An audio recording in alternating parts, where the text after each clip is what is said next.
मैं संदीप कुमार शिक्षा शास्त्र विषय विशेषज्ञ सरस्वती ग्रुप्स ऑफ कॉलेजेस के ऑनलाइन प्लेटफॉर्म पे आप सभी का स्वागत करता हूँ।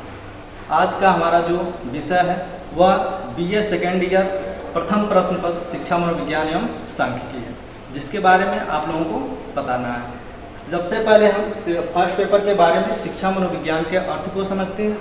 शिक्षा मनोविज्ञान का अर्थ क्या है, ठीक है। शिक्षा मनोविज्ञान के अर्थ को समझने के लिए सबसे पहले हमें शिक्षा के अर्थ को समझना आवश्यक है। इसलिए शिक्षा के अर्थ को समझने के लिए हम इस टॉपिक को पढ़ाने से पहले इसका हम उद्देश्य बता दे रहे हैं कि इस टॉपिक से आपका क्या पढ़ने का क्या क्या उद्देश्य है, इससे आपको कौन कौन सी जानकारियाँ प्राप्त हो सकती हैं। तो जो सबसे पहला उद्देश्य है वो शिक्षा के अर्थ के बारे में आप लोग जानकारी प्राप्त कर सकते हैं कि शिक्षा के कितने अर्थ हैं, शिक्षा की उत्पत्ति कैसे हुई।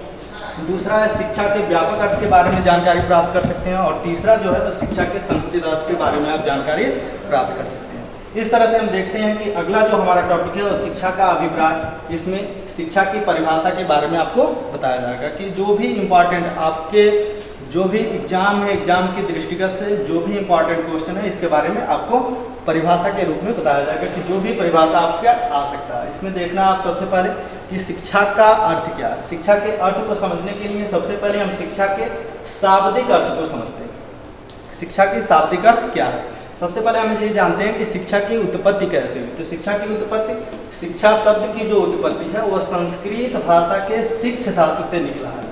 संस्कृत भाषा के किस शब्द से निकला? शिक्ष शब्द से निकला है, शिक्ष धातु से निकला है, जिसका अर्थ होता है सीखना और सिखाना।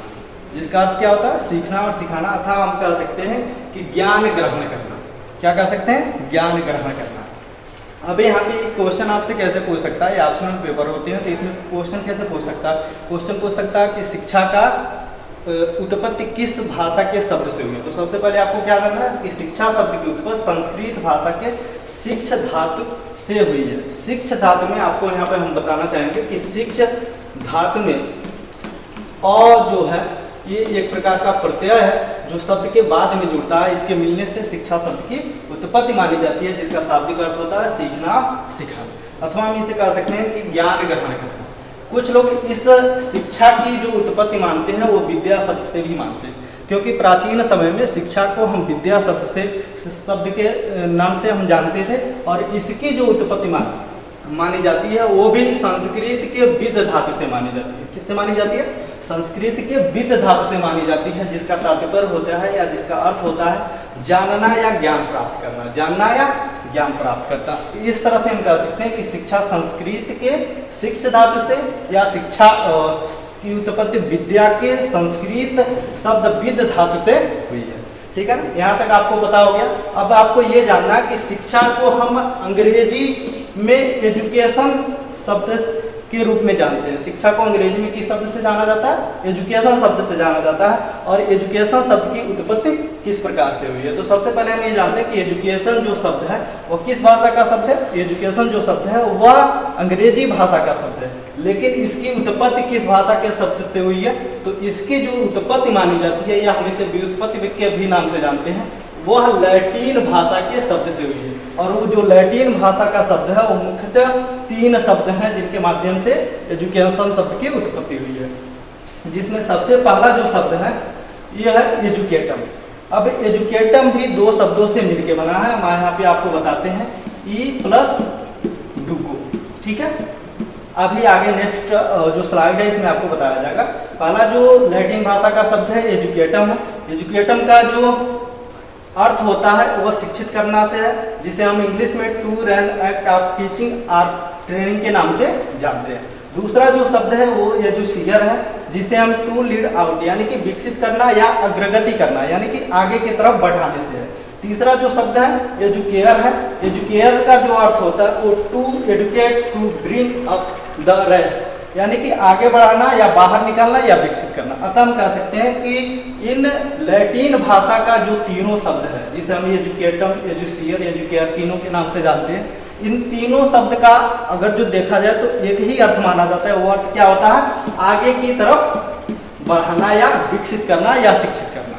ठीक है, इस तरह से हम आपको अगले स्लाइड में बताते हैं कि ये जो लैटिन भाषा का शब्द एजुकेटम है, एजुकेटम भी दो शब्दों से मिलकर बना है। कितने शब्दों से मिलकर बना है? दो शब्दों से मिलकर बना है।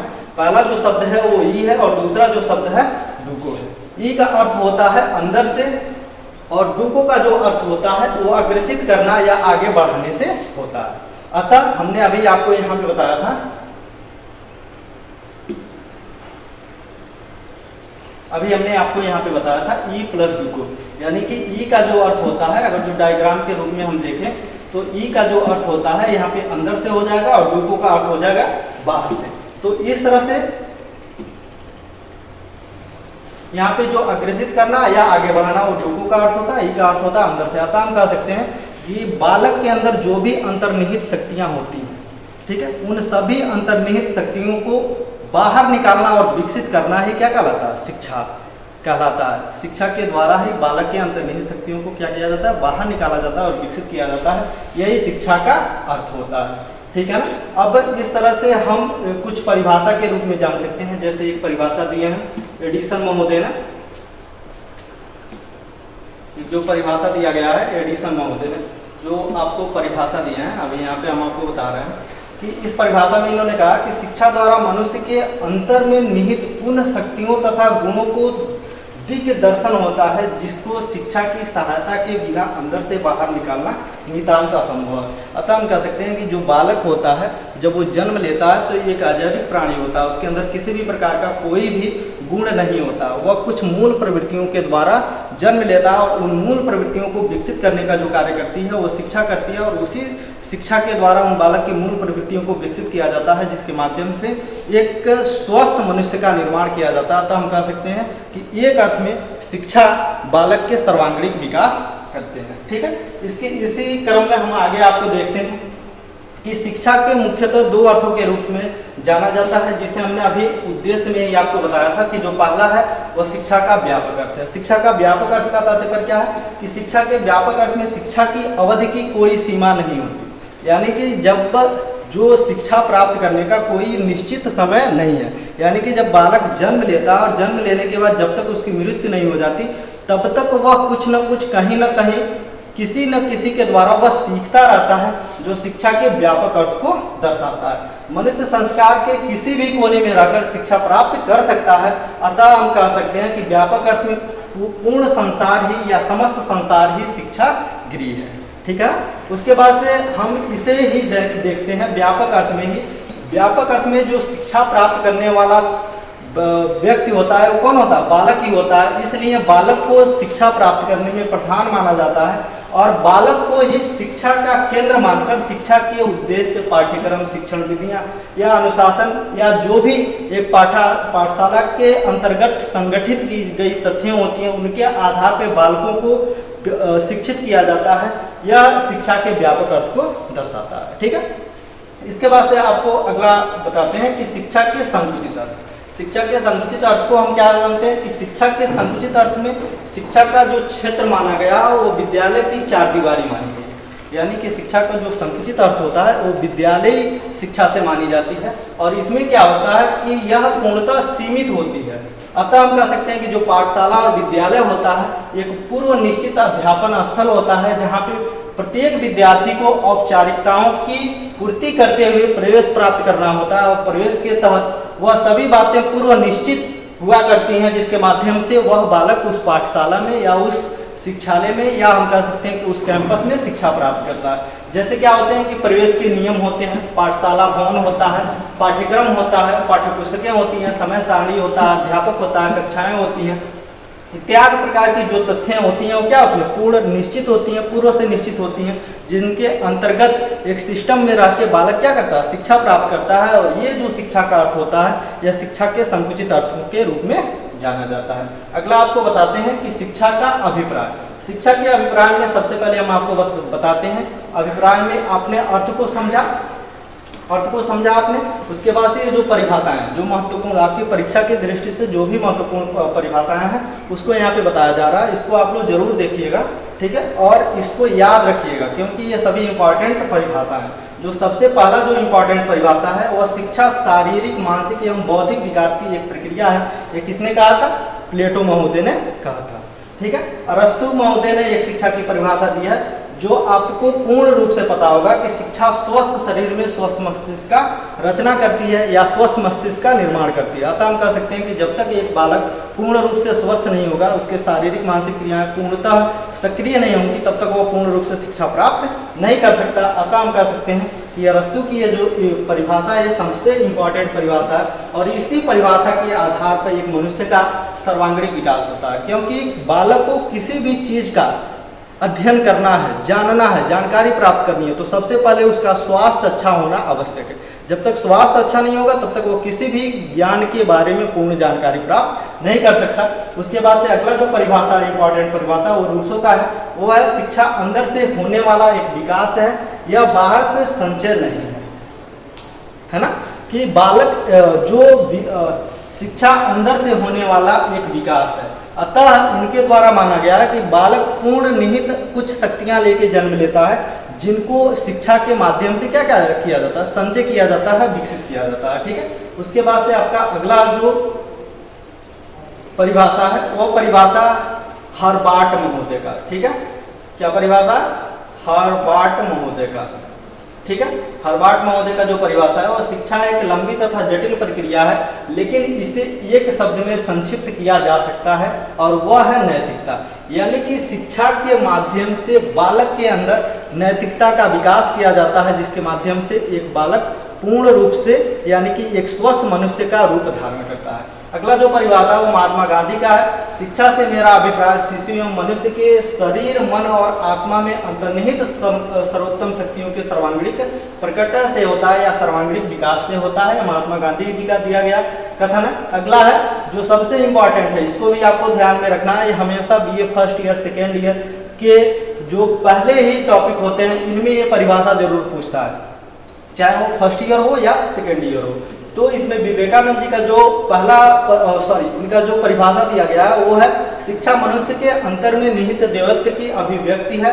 आगे उनका कहना है कि हमें ऐसी शिक्षा की आवश्यकता है जो हमारा आचरण बनाए, हमारे मानसिक बल को बढ़ाए, बौद्धिकता का विकास करे और जिसके द्वारा व्यक्ति आत्मनिर्भर बन सके। यह इन्होंने परिभाषा दिया है। ठीक है। इस तरह से हम देखते हैं कि इससे कुछ महत्वपूर्ण प्रश्न बनाए गए हैं, जिन प्रश्नों को आप लोग देख सकते हैं और इसी आधार पे आप लोगों से प्रश्न पूछा जाता है। ठीक है। जिसमें सबसे पहला प्रश्न है वह शिक्षा शब्द की उत्पत्ति किस भाषा से हुई है। तो आपको हमने पहले ही लेक्चर में बताया कि शिक्षा शब्द की जो उत्पत्ति हुई है वो संस्कृत भाषा के शब्द से हुई है। अतः इस प्रश्न का जो पहला उत्तर है वो क्या है? अ है। जो शब्द क्या है? संस्कृत शब्द है। दूसरा जो क्वेश्चन बताया गया, एजुकेशन शब्द की उत्पत्ति किस भाषा से हुई है। जो एजुकेशन शब्द है वह शिक्षा का अंग्रेजी नाम है और इस एजुकेशन शब्द की उत्पत्ति किस भाषा के शब्द से हुई है इसे हमें जानना है। तो किस भाषा के शब्द से हुई है? लैटिन भाषा के शब्द से हुई है। और यहाँ पे हमने आप लोगों को एक और बात अभी बता दे रहा हूँ, पहले बता चुका हूँ कि ये जो लैटिन भाषा का शब्द है वो तीन है। एक है एजुकेटम और एक है एजुकेयर और एक है एजुसियर। यानी कि तीन शब्द है और वो तीनों शब्द किस भाषा का शब्द है? लैटिन भाषा का शब्द है। तो कोई भी आपसे क्वेश्चन पूछ सकता है कि एजुकेयर किस भाषा का शब्द है, एजुसियर किस भाषा का शब्द है या एजुकेटर किस भाषा का शब्द है। तो किस भाषा का शब्द है? लैटिन भाषा का शब्द है। अगला जो आपका क्वेश्चन है वो विद्यालय शिक्षा संबंधित है। वह विद्यालय जो शिक्षा है वह किससे संबंधित है, कि शिक्षा के किस अर्थ से संबंधित है। जिसमें पहला है शिक्षा के संकुचित अर्थ से, शिक्षा के व्यापक अर्थ से, शिक्षा के शाब्दिक अर्थ से, इनमें से कोई नहीं। तो हमने आपको बताया कि जो विद्यालय शिक्षा होती है वो चार दीवारी के अंतर्गत दी जाती है और पूर्व निश्चित होती है। ऐसी जो शिक्षा व्यवस्था होती है वो शिक्षा के संकुचित अर्थों से संबंधित होती है। यानी कि तीसरे क्वेश्चन का जो आंसर होगा वो अ होगा, शिक्षा के संकुचित अर्थ से। ठीक है। उसके बाद से आपका अगला जो क्वेश्चन है वो क्वेश्चन है शिक्षा एक ऐसी प्रक्रिया है जो बच्चों के अंतर्निहित गुणों तथा शक्तियों को प्रकाशित करती है। यह कथन किसका है? ये भी आपको जानना महत्वपूर्ण परिभाषा है। इसको इसमें नहीं बताया गया था, इसलिए इसमें दिया गया है। ये परिभाषा किसने दिया है? फ्रोबेल ने दिया है। ठीक है। अगला जो परिभाषा है शिक्षा शारीरिक, मानसिक तथा बौद्धिक विकास की एक प्रक्रिया है। ये भी एक महत्वपूर्ण परिभाषा है। इसे हमने इससे पूर्व में जब आपके परिभाषा के बारे में बता रहे थे तो इसको हमने उसमें निहित किया है और ये परिभाषा किसने दिया? प्लेटो ने दिया है। अब यहाँ पे अगला जो क्वेश्चन आता है वो है एजुकेटम। एजुकेटम शब्द में ई का अर्थ क्या है? तो ई का अर्थ क्या है? हमने अभी आपको एजुकेटम जो शब्द है वो दो शब्दों से मिलकर बना, ई और डूको। तो हमने आपको बताया कि ई का अर्थ होता है अंदर से और डूको का अर्थ होता है बाहर निकाला, यानी कि यहाँ पे ई का अर्थ क्या है? अंदर से है। ठीक है। और सबसे महत्वपूर्ण परिभाषा, प्राचीन समय में शिक्षा को विद्या शब्द के रूप में जाना जाता था। तो उस समय शंकराचार्य जी ने एक कोटेशन दिया था कि सा विद्या या मुक्ति, यानी कि शिक्षा ऐसी होनी चाहिए या विद्या ऐसी होनी चाहिए जिसके द्वारा हमें मुक्ति की प्राप्ति हो सके। यह कथन किसने दिया था? यह शंकराचार्य जी ने दिया था। ठीक है। अभी 2-3 क्वेश्चन और हैं, आपको इंपॉर्टेंट बता देना। अब यहाँ पे आपको जानना कि शिक्षा का शाब्दिक अर्थ क्या होता है। तो हमने शुरू में ही बताया शिक्षा का शाब्दिक अर्थ सीखना और सिखाना होता है। अगला है संसार शिक्षा गृह है, संबंधित है। संसार पूर्णतः शिक्षा गृह है, यह शिक्षा के किस अर्थ को प्रदर्शित करता है? यहाँ पे क्वेश्चन का मतलब यह है जो शिक्षा के किस अर्थ को प्रदर्शित करता है? व्यापक अर्थ को, यानी कि आप कहीं भी कभी भी किसी के भी माध्यम से शिक्षा प्राप्त कर सकते हो, क्योंकि व्यक्ति जब जन्म लेता है और जब तक उसकी मृत्यु नहीं होती है तब तक वह कहीं ना कहीं किसी न किसी माध्यम से कुछ न कुछ सीखता रहता है, और वो भी क्या कहलाती है? शिक्षा ही कहलाती है। अतः संसार शिक्षा गृह है, इसका जो सही आंसर होगा वो क्या है? शिक्षा के व्यापक अर्थ से। अगला है एजुकेयर का अर्थ है, देखिएगा यहाँ पे थोड़ा सा स्पेलिंग मिस्टेक हो गया। एजुकेयर का अर्थ क्या होता है? बाहर निकालने से। क्या होता है? बाहर निकालने से। ठीक है। इस तरह से आप लोगों का ये शिक्षा का अर्थ परिभाषा जो भी टॉपिक है आपको बताया गया था, ये समाप्त होता है। धन्यवाद।